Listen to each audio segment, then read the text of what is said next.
walking by these gift shops because we were going to eat. And she's like, I can't even look in these gift shops. They're like so nasty. Because these are all in A1A. These are like these like super like. I covered the worst of them with this guy. But if this was like a museum exhibition, I probably would have let that show through. Anyway, like this is IP and tools. This one says forecast mostly drunk with a chance of horny. Come on, it's funny, right? Potty, 2 fish, 3 drunk. Like who would wear that? I don't know. Anyway, oh, this one, don't need tractors to pull hose. It's my favorite. I'm going to put that on after we leave. Anyway, so LaserJet transfer, it's a color LaserJet printout of the photograph. I actually tile mine because if I can transfer 3 tiles at a time, it's a lot easier than handling like a big, you know, you can get a big printout at Office Depot or something, big color LaserJet. These are acrylic gel, soft gel transfers, so you use gold and acrylic, soft gel. Put it all down, squeegee it down. I put it under a heat lamp, or you can just leave it sitting in a dry climate overnight, and then you have to scrub all the paper away, and the ink is left inside the soft gel. So that's how it works. It's a little bit tricky when you're dealing with color, but I don't mind losing information because I think that's kind of the quality of transfer that makes it interesting. I mean, otherwise you would just take a photograph and paint on top of it. So it also allows to blend with the spray enamel. I thought it did an interesting thing. That's how that works. And also in the tiling, it leaves like, you can see a grid work. And as you can see by my work, I enjoy the grid. I like having the structure there. So if I go totally crazy, at least the piece has something holding it, some foundation. Go ahead. You had mentioned you were specifically not interested in the beachside hotels. Oh, thank you. Would you I'm sorry, keep asking. Would you explain why, please? Okay. One of the things that if you're trying to do an exhibition is you start with a certain list of parameters and rules for yourself. Because if you're trying to cover too many things at one time, like if I just said, okay, Daytona, well, that's huge. I mean, what is it, Bike Week? Is it Spring Break? Is it Beachside? Is it Mainland? Is it the Seabreeze Sand Crabs? Is it like Ortona Elementary? Is it Flagstone Drive and Grandview? Is it Main Street? Is it drug dealers on Main Street? Is it drug dealers on Beach Street? Is it the Trike Shop, which I think is really bizarre, how that stays open all year on Beach Street? Is it the News Journal Center? And wow, what a big building. I wish they had more shows there. So there's just so much. So you really, these are just rules I set up. I want it across the street. That's what I'm interested in right now. So I don't use what's on the beach side. Also, though, I will tell you this is super fascinating. This, and okay, so the reason that this one doesn't count, by the way, because I'm about to like totally de-obfuscate this series right here.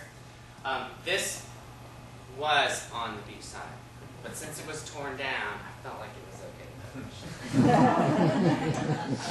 But this leads me to another thing. The interesting thing about the beachside hotels is you'll see that they're all being torn down. So these across the street hotels, you have a view of the ocean now. They're being torn down because they're paying taxes on the structure, and they're not making enough money to keep the structure open. So as long as the structure is there, they can pay full taxes on the appraisal of that building, so they tear them down.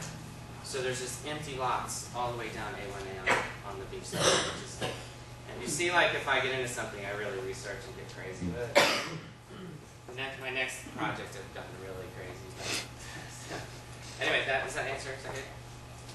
Yeah. So, and then, you know, as I progress, if I keep going back to Daytona as my topic, then I will change the parameters and maybe deal with, you know, the Treasure Island Inn or the Hawaiian Inn, or, you know, the Hawaiian Inn in 1959 when it was built, and, you know, the hula show that they still have. So, anyone else? Yes. What are you planning to do with the bees? I didn't quite understand. Oh, okay.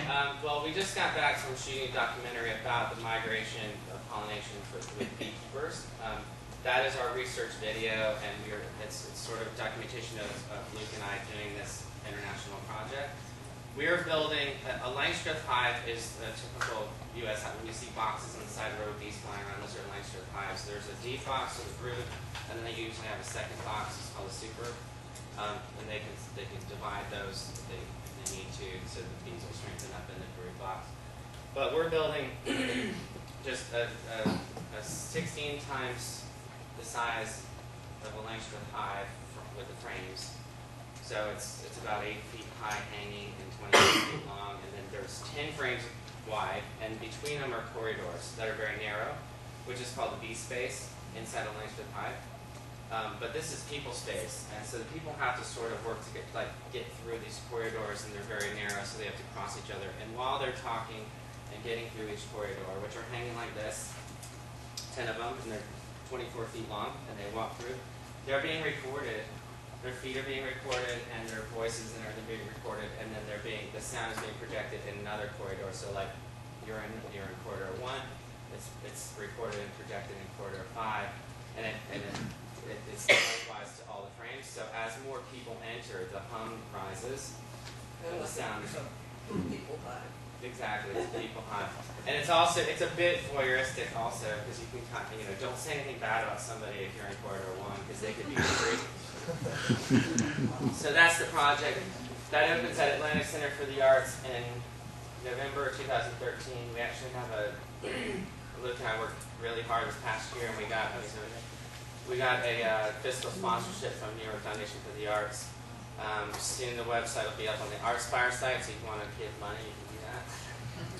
Wow. It's a grant-based project, so it's tax deductible and all that. But there'll be information on the Atlanta Center for the Arts newsletter coming up soon. So if you want to look at that site, it's probably about next Wednesday it'll be up. And then it goes from there to a place, it's no pun intended, it's actually called this Bee Complex, which is a nonprofit space in Atlanta. It's a 10,000 square foot warehouse, and it's going to be in there. I curated a show there last March with 15 artists from all over the country.